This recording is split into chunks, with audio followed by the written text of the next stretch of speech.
Hillary Clinton Wednesday conceding the presidential race to Donald Trump. Her loss, a stunning defeat for Democrats and an outcome most pollsters and pundits did not see coming. So what went wrong for Clinton and how did the polls miss it? Doug Schoen is a Democratic pollster and Fox News contributor. So Doug, was this a personal defeat for Mrs. Clinton, or was this something larger for the Democratic Party? I think it was both. It was certainly a defeat for Secretary Clinton. She was seen to have an unenthusiastic base of support that never got over 50% and ended up around 47, 48%. It's also a defeat, Paul, for the Democratic Party. The party is now leaderless. It lacks a message.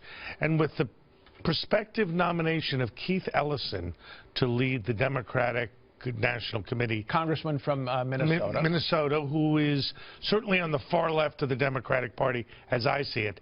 That is a direction that is, I think, antithetical to the way the electorate voted this Tuesday. But the Democratic Party, a lot of them people are blaming Secretary Clinton. They're saying, you know, the mistake was you went with somebody who was old. Let's face it, a lot of Democrats are saying that. Uninspiring, not charismatic. Right.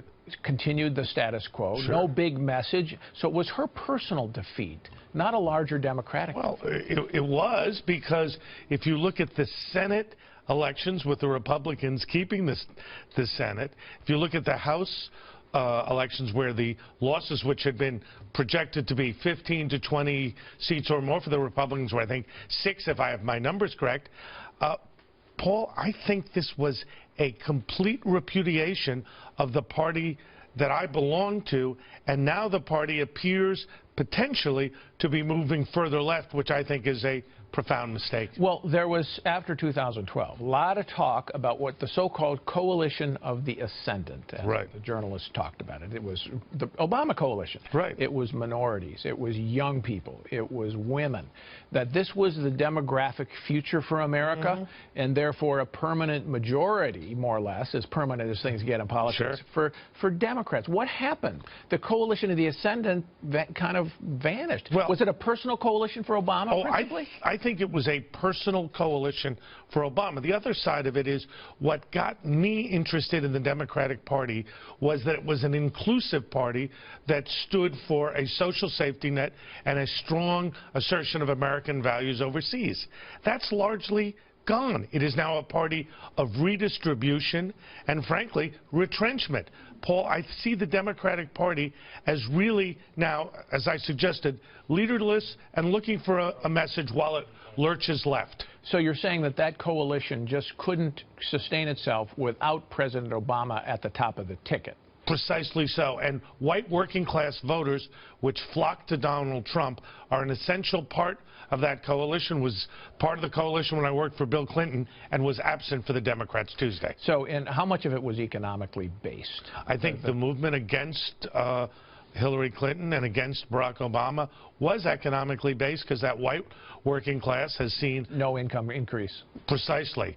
Wage stagnation, underemployment, some increase in unemployment, but the larger American dream is largely gone for them. Their kids aren't going to do better than them.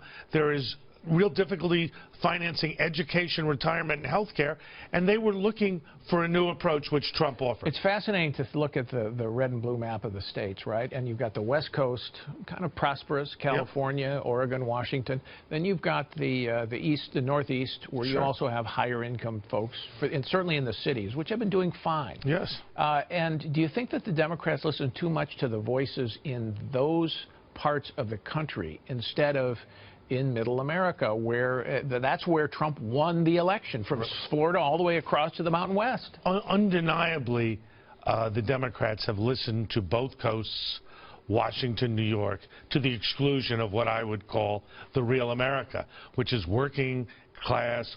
Now, there are also real Americans on the coast. I understand, and I don't mean that they're not real, and I'm certainly part of that class proudly and unabashedly. But you know what? You can't run a party based on New York, Washington, and Los Angeles with a little Silicon Valley thrown in. It doesn't work, and it's not representative. All right. Now, in the Democratic response, you talked about Keith Ellison maybe to the DNC, but there's also some choices that Democrats in the Senate in particular have to make. Some people will want to say, let's do to President Trump what Republicans did to President Obama in 2010. Reject, reject, reject, and we'll have a big wave election. Smart? I don't think so.